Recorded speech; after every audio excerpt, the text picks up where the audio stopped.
The Kogi state politics is filled with intrigues. The major rivals have been the governor, Yaya Bello, and the senator representing Kogi West, Dino Melaye. But it seems the governor and many of the federal lawmakers from the state are not in good terms.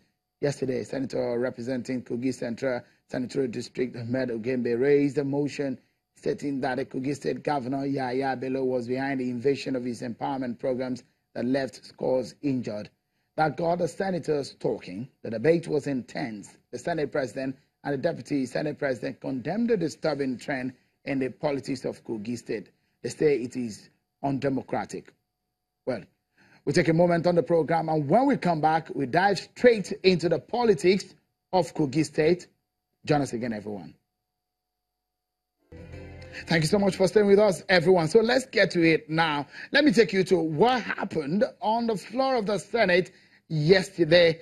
It was criticism of what is happening in the politics of Kogi State. In fact, a lot of issues were raised about the issues of our democracy and perhaps the strife between senators and or lawmakers and their governors. Listen to the Deputy Senate President, Ike Ekweremadu, on what has been happening. I'm saying this because we recall, sir, that sometime last year, when they wanted to recall Dino, I advised the governor that they are wasting the resources of that state. That is mission impossible. They said I was talking nonsense. They took 3 pages and are abusing me. Are we still hearing about impeachment of the record today? All the money have been wasted.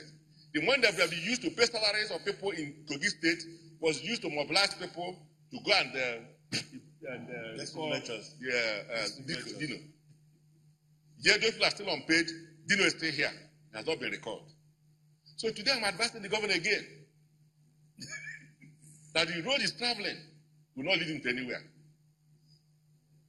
Because ultimately, these people he's seeing here, by the grace of God, will be back here and he will leave the office. If he doesn't stop, there's no way he will come back in Kogi State in 2019. Never, I will not. God will show him that he's God of justice. He determines who gets what. And that is exactly a message to all those people who have caused all kinds of problems in Nigeria at different levels. So the problem in Nigeria here is that our democracy is receding. Before I go to prayers, I just wanted to just say why it's important that we take this discussion today, or this debate, which has really unfortunate incident that happened to Senator Ogembe, because it's not really just about Kogi State. But it is clear from what we are seeing that Kogi State is becoming the point where there is a threat to our democracy. We are going to be very serious. And it cannot be seen to define our democracy, because this is not what our democracy is about.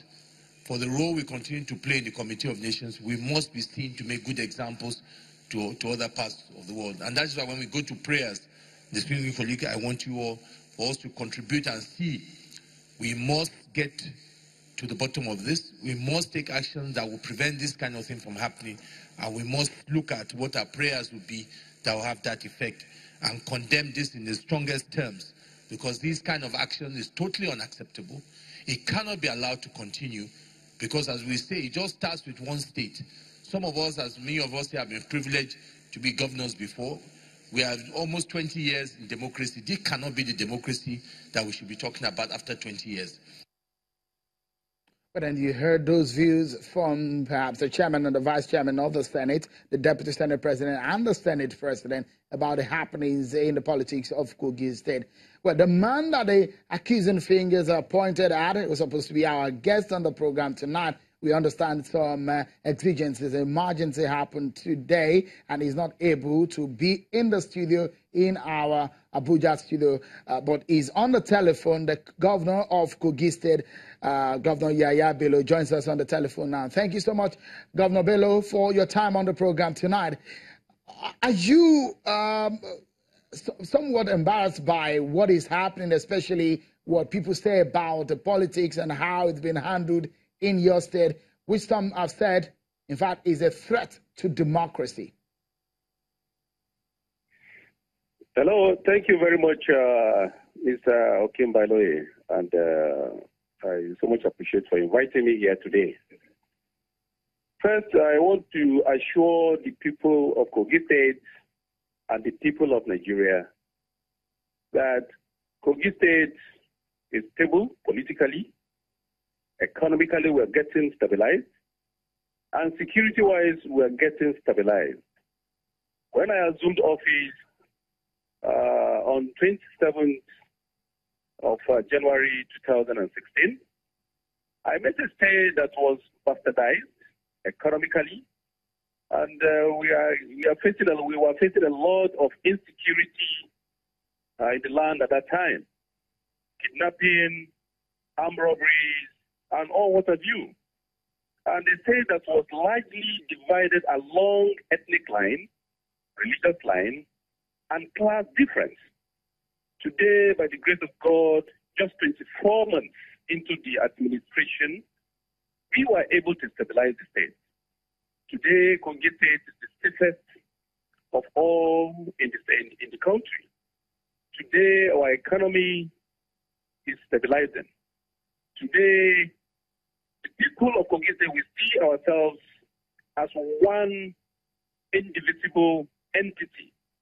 The people of the Central, basically the Kibiras, our brothers from Igala land, that is Kogi East Senatorial District, and the Okon people, where Senator Dino Melaye represents, we look at ourselves as one individual Kogi citizen first, before you talk of where you come from. Now, regarding the threat to democracy, I think Nigerians today know exactly who are threats to democracy in Nigeria today. I have a very great respect. Sorry, Governor Bello, I would like to pause you for a moment because we need to take this break. When we come back, we still engage you on some of the issues that have been raised in your state, especially as it concerns the issue of governance and where you are leading the state. That's in a moment, everyone. Stay with us. We'll be right back.